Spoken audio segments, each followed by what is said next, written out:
So, the legendary Quan. At last, a chance to have my revenge, you bitter old man. Tjyomo was still abuzz with sweeping tingly sensations from the 2 doses of pale blue fluid that he had administered earlier in the day.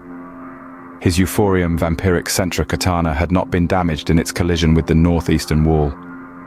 He drew it with steady, pulsing arms, forming a conventional fighting stance, sword point facing forward and upward from the level of the waist at an angle of about 300. His concentration was focused intently on winning and survival, but if he was to die here, he was determined that all who witnessed that duel would respect his name. Quan unsheathed both of his weapons. Just recently, the enchantment on both of these swords had been completed.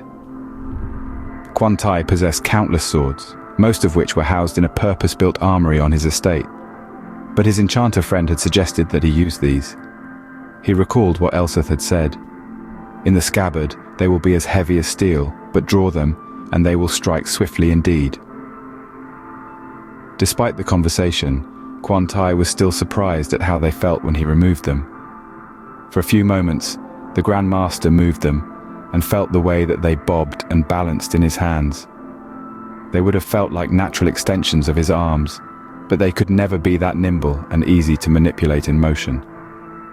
Tjyomo thought that he was rehearsing some important and deceptive kata as Quan's sword swung so fast and gracefully with a high-pitched whistle. However, Quan was just appreciating the quality of the magical arms, which had revealed themselves as seer weapons when they were unsheathed. Seer weapons incorporate a metallic element, which forms the edge of the blade. When activated, charge from an immensely powerful battery in the hilt causes this element to become white-hot. They were quite effective at melting through personal armor and inflicted highly grievous trauma. Because of the advances in technology, some of these weapons could be active for more than an hour before needing a recharge or change of power cell.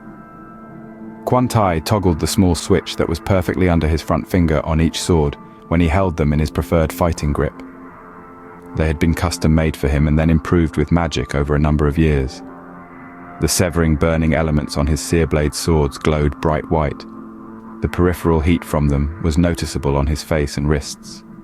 The air in the immediate vicinity of the extent of the weapons shimmered intensely. So it is here that you are finally taught the great secrets. Yet it does not shame me that you shall never be able to use them, said Quan in a patronizing tone that was intended to make Tjyomo feel inferior. I have some secrets of my own, was the reply, spoken with desperate determination. Unseen lines of force from the hand of Quatir again struck the gong. Tjyomo was on the receiving end of 3 distinct patterns of assault in the first few seconds of the battle. The seer blades were slashing and thrusting at him so swiftly that he could not mount any kind of counterattack, only barely managing to block the flurry of blows. Quan was impressed with the quality tools of his trade that Elseth had created for him. Tjyomo backed up a few paces on the defensive, and Quan allowed him to disengage. You could still live, Tomo. Just drop that which is useless in your hands and walk away. The air was thick with tension as the duel reached its climax. Quan, his hands steady despite the exhaustion, raised his seer blades, the deadly weapons glinting ominously in the dim light. Across from him, Tjyomo stood tall, his own weapon gripped tightly in his hands. His eyes, filled with determination, met Quan.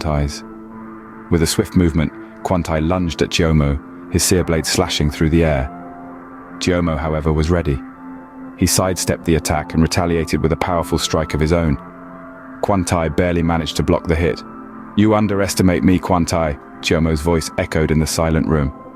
The 2 warriors circled each other, their eyes locked in a fierce stare-down.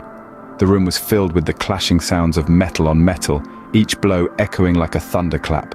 Finally, with a swift, decisive move, Tjyomo found an opening in Quan defense. He lunged, his weapon slicing through the air. Quan was too slow to react. Tjomo's strike landed, and Quan fell to the ground, defeated. The room fell silent as the outcome of the duel was revealed. Tjyomo stood victorious, his weapon still raised, as he looked down at the fallen Quan. The useless thing was not in my hand, Quan. It was in your underestimation.